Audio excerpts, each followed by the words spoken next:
Hello दोस्तों, स्वागत है आपका स्टडी नाउ शिक्षा चैनल पर। आशा है आप सभी ठीक होंगे।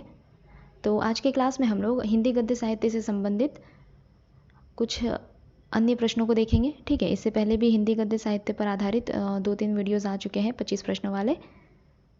देखते हैं पहला प्रश्न। प्रकाशन वर्ष के अनुसार निम्नलिखित उपन्यासों का सही अनुक्रम क्या हो जाएगा? तो प्रकाशन वर्ष के अनुसार इन उपन्यासों का सही अनुक्रम क्या हो जाएगा? तो सूरजमुखी अंधेरे के, शेष यात्रा, ठीकरे की मंगनी, कठगुलाब, ये आपका सही अनुक्रम है। ठीक है, सूरजमुखी अंधेरे के रचयिता रहे कृष्णा सोबती, शेष यात्रा के रचयिता उषा प्रियमवदा, ठीकरे की मंगनी के रचयिता नासिरा शर्मा, कठगुलाब की रचयिता रही मृदुला गर्ग। ठीक है, अगला प्रश्न देखेंगे। सूरजमुखी अंधेरे के रचयिता, एक बार और बोल देती हूँ, सूरजमुखी अंधेरे के रचयिता रही कृष्णा सोबती, शेष यात्रा की रचयिता उषा प्रियमवदा, ठीकरे की मंगनी की रचयिता रही नासिरा शर्मा, वहीं कठगुलाब की रचयिता रही मृदुला गर्ग। ठीक है, आगे देखते हैं।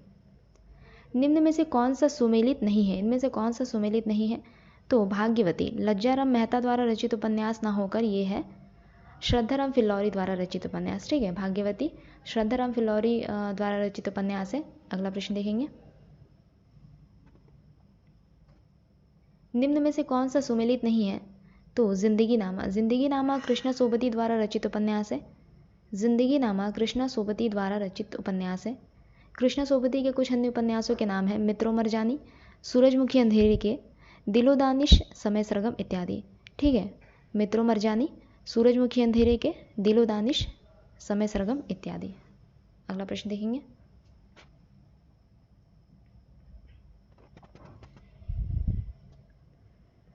निम्न में से कौन सा सुमेलित नहीं है?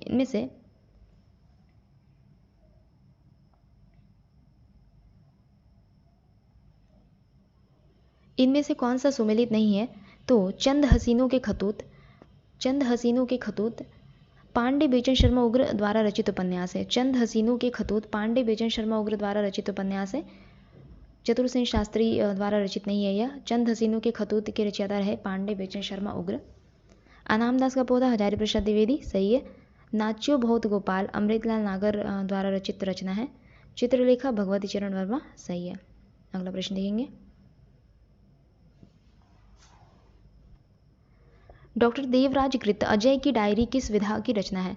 डॉक्टर देवराज कृत अजय की डायरी किस विधा की रचना है? तो उपन्यास विधा की रचना है यह। अजय की डायरी उपन्यास विधा की रचना है। इस उपन्यास में असफल वैवाहिक जीवन एवं प्रेम के त्रासद अंत का चित्रण किया गया है।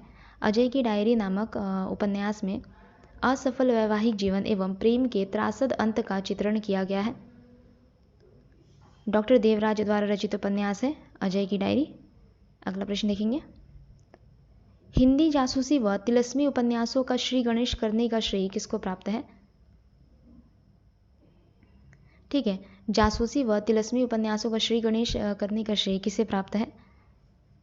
तो देवकी नंदन खत्री को तिलस्मी उपन्यासों का प्रवर्तक माना जाता है, जबकि देवकी नंदन खत्री को तिलस्मी उपन्यासों का प्रवर्तक माना जाता है, जबकि जासूसी उपन्यासों का प्रवर्तक गोपाल राम गहमरी को माना जाता है।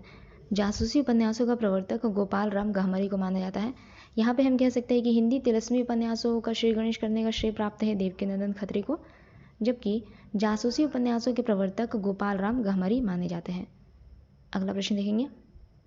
वरदान उपन्यास के लेखक कौन रहे? प्रेमचंद। वरदान उपन्यास के लेखक रहे प्रेमचंद। वृंदावन लाल वर्मा का प्रसिद्ध उपन्यास कौन सा है? वृंदावन लाल वर्मा का प्रसिद्ध उपन्यास कौन सा है? मृगनयनी। वृंदावन लाल वर्मा का प्रसिद्ध उपन्यास है मृगनयनी।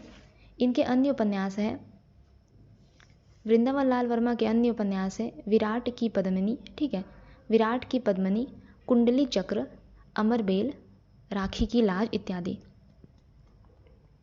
वृंदावन लाल वर्मा का प्रसिद्ध उपन्यास है मृगनयनी। इनके द्वारा रचित इनका कुछ अन्य उपन्यास है विराटा की पद्मिनी, कुंडली चक्र, अमरबेल, राखी की लाज इत्यादि। दादा कामरेड किनकी रचना है? यशपाल की रचना है दादा कामरेड। भाग्यवती श्रद्धाराम फिल्लौरी की रचना है। दादा कामरेड यशपाल की रचना है, भाग्यवती श्रद्धाराम फिल्लौरी की रचना है, जबकि सेवा सदन प्रेमचंद द्वारा रचित उपन्यास है। अगला प्रश्न, सूरज किरण की छाँव आंचलिक उपन्यास के लेखक कौन है? सूरज किरण की छाँव आंचलिक उपन्यास के लेखक कौन है? राजेंद्र अवस्थी।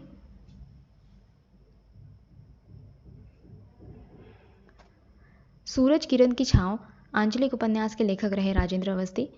इनके कुछ अन्य उपन्यास हैं जंगल के फूल, बहता हुआ पानी, बीमार शहर, मछली बाजार इत्यादि।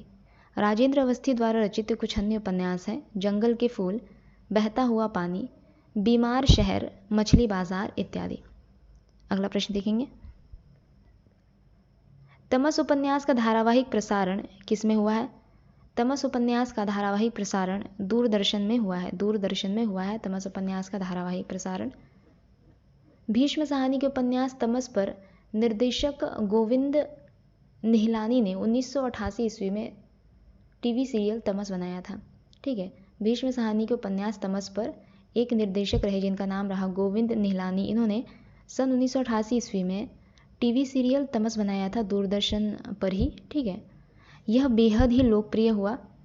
इस सीरियल में ओमपुरी, दिया साही, अमरीश पुरी, पंकज कपूर जैसे अभिनेताओं ने मुख्य भूमिका निभाई थी। ओमपुरी, दिया साही, अमरीश पुरी, पंकज कपूर जैसे अभिनेताओं ने मुख्य भूमिका निभाई थी। इसके अलावा तमस हिंदू मुस्लिम दंगों पर आधारित उपन्यास रहा था। ठीक है, अगला प्रश्न है। किसने किससे कहा? मैं फिर काम शुरू करूंगा यहीं इस गांव, मैं प्यार की खेती करना चाहती हूँ, आंसू से भीगी हुई धरती पर प्यार के पौधे लहलहाएंगे, मैं साधना करूंगा। मैं फिर काम शुरू करूंगा यहीं इस गांव, मैं प्यार की खेती करना चाहती हूँ, आंसू से भीगी हुई धरती पर प्यार के पौधे लहलहाएंगे, मैं साधना करूंगा। किसने किससे कहा? तो डॉक्टर प्रशांत ने ममता से कहा। डॉक्टर प्रशांत ने ममता से कहा। यहाँ पे चाहता हूँ हो जाएगा। ठीक है, यहाँ पे चाहता हूँ हो जाएगा। डॉक्टर प्रशांत ने ममता से कहा। यह कथन किस उपन्यास से उद्धृत है? तो फणीश्वरनाथ रेणु द्वारा प्रथम आंचलिक उपन्यास माना जाने वाला जिसका नाम रहा मैला आंचल, मैला आंचल से यह कथन उद्धृत है। ठीक है, अगला प्रश्न देखेंगे। मैला आंचल में कौन सा पात्र हमेशा सुपारी चबाता रहता है? तो भगवान भगत हमेशा सुपारी चबाता रहता है मैला आंचल नामक उपन्यास में, आंचलिक उपन्यास में। मैला आंचल उपन्यास के कुछ प्रमुख पात्र हैं डॉक्टर प्रशांत, बलदेव, कालीचरण, कमली, ममता, बावन दास, लक्ष्मी, रामदास, सेवादास, तहसीलदार, वासुदेव इत्यादि। अगला प्रश्न देखेंगे। मैला आंचल में किसका सफल चित्रण हुआ है? मैला आंचल में किसका सफल चित्रण हुआ है? तो ग्राम जीवन में घटित होने वाले राजनीतिक आर्थिक परिवर्तन और सामाजिक संबंधों का चित्रण हुआ है मैला आंचल नामक उपन्यास में। ग्राम जीवन में घटित होने वाले राजनीतिक आर्थिक परिवर्तन और सामाजिक संबंधों का चित्रण हुआ है मैला आंचल नामक उपन्यास में। अगला प्रश्न देखेंगे। ग्लोबल गांव का देवता के रचनाकार कौन रहे? ग्लोबल गांव का देवता के रचनाकार कौन रहे? रणेंद्र। ग्लोबल गांव के देवता के रचनाकार रहे रणेंद्र। रणेंद्र की वर्तनी कुछ इस प्रकार हो जाएगी। ठीक है, ये टाइप नहीं हो रहा था इस वजह से यहाँ पे गलत हो गया। रणेंद्र की सही वर्तनी यह है। ग्लोबल गांव के देवता के रचयिता रहे रणेंद्र। चंद हसीनों के खतूत के लेखक कौन रहे? चंद हसीनों के खतूत के लेखक रहे पांडे बेचन शर्मा उग्र। पांडे बेचन शर्मा उग्र के कुछ अन्य उपन्यास है दिल्ली का दलाल, बुधुआ की बेटी, शराबी, सरकार तुम्हारी आंखों में इत्यादि।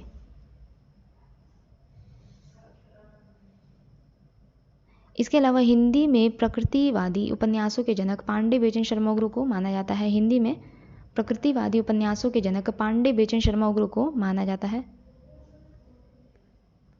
निम्नलिखित में से बंगाल के अकाल पर आधारित उपन्यास कौन सा है? बंगाल के अकाल पर आधारित उपन्यास है विषाद मठ। विषाद मठ, इसका प्रकाशन वर्ष रहा 1946 ईस्वी। ठीक है, रांगे राघव द्वारा रचित उपन्यास है यह विषाद मठ। रांगे राघव द्वारा रचित उपन्यास है।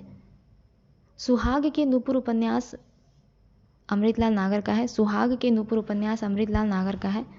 दुख मोचन नागार्जुन के उपन्यास है। आनंद मठ बंकिम चंद्र चट्टोपाध्याय के उपन्यास है। आनंद मठ बंकिम चंद्र चट्टोपाध्याय के उपन्यास है। दुख मोचन नागार्जुन का उपन्यास है। सुहाग के नूपुर अमृतलाल नागर द्वारा रचित उपन्यास है। अगला प्रश्न, धरती धन्ना अपना उपन्यास के लेखक कौन है? धरती धन्ना अपना उपन्यास के लेखक रहे जगदीश चंद्र। ठीक है, धरती धन्ना अपना उपन्यास के लेखक रहे जगदीश चंद्र। ये एक प्रगतिवादी उपन्यासकार रहे। जगदीश चंद्र प्रगतिवादी उपन्यासकार रहे। इनके अन्य उपन्यास है यादों का पहाड़, आधा पुल, कभी ना छोड़े खेत, घास गोदाम, जमीन तो अपनी थी इत्यादि। ठीक है, यादों का पहाड़, आधा पुल, कभी ना छोड़े खेत, घास गोदाम, जमीन तो अपनी थी इत्यादि ये जगदीश चंद्र के कुछ अन्य उपन्यास रहे। अमरकांत प्रेमचंद के किस उपन्यास का पात्र है? अमरकांत प्रेमचंद के कर्मभूमि नामक उपन्यास का पात्र है। अमरकांत प्रेमचंद के कर्मभूमि नामक उपन्यास का पात्र है। नेताजी कहीन के लेखक कौन है? नेताजी कहीन के लेखक कौन रहे? तो मनोहर श्याम जोशी रहे। नेताजी कहीन के लेखक रहे मनोहर श्याम जोशी जी। अगला प्रश्न देखते हैं, हिंदी में नॉवेल के अर्थ में उपन्यास पद का प्रथम प्रयोग किसने किया था? हिंदी में नॉवेल के अर्थ में उपन्यास पद का प्रथम प्रयोग किसने किया था? तो भारतेंदु हरिश्चंद्र जी ने किया था। हिंदी में नॉवेल के अर्थ में उपन्यास पद का प्रथम प्रयोग भारतेंदु हरिश्चंद्र जी ने किया था। उपन्यास शब्द के प्रयोग के संदर्भ में गोपाल राय लिखते हैं कि उपन्यास शब्द के प्रयोग के संदर्भ में गोपाल राय क्या लिखते हैं? हिंदी में नॉवेल के अर्थ में उपन्यास पद का प्रयोग 1875 में हुआ। हिंदी में नॉवेल के अर्थ में उपन्यास शब्द का प्रथम प्रयोग 1875 में हुआ, जिसे बंगला और हिंदी में उपन्यास कहा जाता है। ठीक है, नॉवेल को बंगला और हिंदी में उपन्यास कहा जाता है। गोपाल राय के अनुसार नॉवेल को उर्दू में नाविल कहा जाता है। नॉवेल को उर्दू में क्या कहा जाता है? नाविल कहा जाता है, जबकि मराठी में कादम्बरी कहा जाता है और गुजराती में नवल कथा कहा जाता है। नॉवेल को उर्दू में नाविल कहा जाता है, मराठी में कादम्बरी तथा गुजराती में नवल कथा कहा जाता है। अगला प्रश्न देखेंगे, सर्वमुख नामक अग्रवाल बनिया, सर्वमुख नामक अग्रवाल बनिया की कथा किस उपन्यास में उल्लेखित है? देवरानी जेठानी की कहानी नामक उपन्यास में उल्लेखित है सर्वमुख नामक अग्रवाल बनिया की कथा। पंडित गौरी दत्त द्वारा रचित यह उपन्यास है। पंडित गौरी दत्त द्वारा रचित उपन्यास है देवरानी जेठानी की कहानी। वामा शिक्षक के रचयिता रहे ईश्वरी प्रसाद व कल्याण राय। ठीक है, वामा शिक्षक नामक उपन्यास ईश्वरी प्रसाद व कल्याण राय द्वारा रचित है। भाग्यवती के रचयिता रहे श्रद्धाराम फिल्लौरी।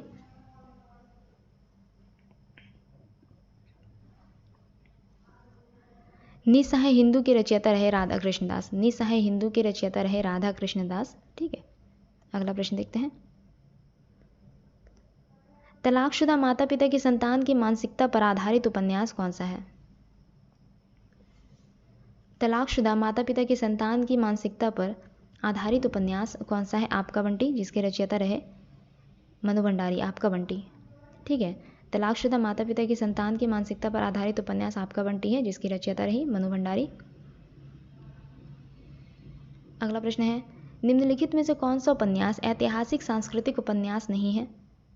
तो टेढ़े मेढ़े रास्ते भगवती चरण वर्मा द्वारा रचित उपन्यास है। यह ऐतिहासिक सांस्कृतिक उपन्यास नहीं है। टेढ़े मेढ़े रास्ते भगवती चरण वर्मा द्वारा रचित उपन्यास है। टेढ़े मेढ़े रास्ते नामक उपन्यास में गांधीवादी, साम्यवाद और आतंकवाद का चित्रण है। टेढ़े मेढ़े रास्ते नामक उपन्यास में गांधीवादी, साम्यवाद और आतंकवाद का चित्रण है। अगला प्रश्न देखते हैं, इसके अलावा यहाँ पर वाण भट्ट की आत्मकथा पुनर्नवा हजारी प्रसाद द्विवेदी जी द्वारा रचित उपन्यास है। वाण भट्ट की आत्मकथा और पुनर्नवा हजारी प्रसाद द्विवेदी जी द्वारा रचित उपन्यास है, जबकि वैशाली के नगरवधु के रचयिता रहे चतुरसेन शास्त्री। वैशाली के नगरवधु के रचयिता रहे चतुरसेन शास्त्री। अगला प्रश्न है, अफ्रीका में रंग भेद तथा उपनिवेशवादियों के स्थानीय और भारतीय मूल के निवासियों के प्रति घृणा और क्रूरता का मार्मिक चित्रण किस उपन्यास में किया गया है? अफ्रीका में रंग भेद तथा उपनिवेशवादियों के स्थानीय और भारतीय मूल के निवासियों के प्रति घृणा और क्रूरता का मार्मिक चित्रण पहला गिरमिटिया नामक उपन्यास में किया गया है। यह उपन्यास महात्मा गांधी के जीवन चरित्र पर आधारित है। यह उपन्यास महात्मा गांधी के जीवन चरित्र पर आधारित है। इसके अलावा गिरिराज किशोर द्वारा रचित उपन्यास है। यहाँ पर जितने भी उपन्यास है जैसे कि जुगलबंदी, परिशिष्ट, तीसरी सत्ता, ये सभी उपन्यास आपके गिरिराज किशोर द्वारा रचित है। पहला गिरमिटिया, जुगलबंदी, परिशिष्ट और एक है तीसरी सत्ता। ये सभी उपन्यास गिरिराज किशोर द्वारा रचित है। परंतु फ़र्क क्या है यहाँ पे, तो पहला गिरमिटिया नामक उपन्यास में अफ्रीका में रंग भेद तथा उपनिवेशवादियों के स्थानीय और भारतीय मूल के निवासियों के प्रति घृणा और क्रूरता का मार्मिक चित्रण किया गया है। अगला प्रश्न है, मुरारी और नरगिस के प्रेम पर आधारित उपन्यास कौन सा है? मुरारी और नरगिस के प्रेम पर आधारित उपन्यास कौन सा है? चंद हसीनों के खतूत, जिसके रचयिता रहे पांडे बेचन शर्मा उग्र। मुरारी और नरगिस के प्रेम पर आधारित उपन्यास है चंद हसीनों के खतूत, जिसके रचयिता रहे पांडे बेचन शर्मा उग्र। ठीक है, तो आज का यह हमारा अंतिम प्रश्न रहा। अगली क्लास में जल्दी मिलेंगे। तब तक के लिए अगर आप लोगों को हमारी क्लास अच्छी लगे तो लाइक, शेयर और सब्सक्राइब ज़रूर कीजिएगा। धन्यवाद।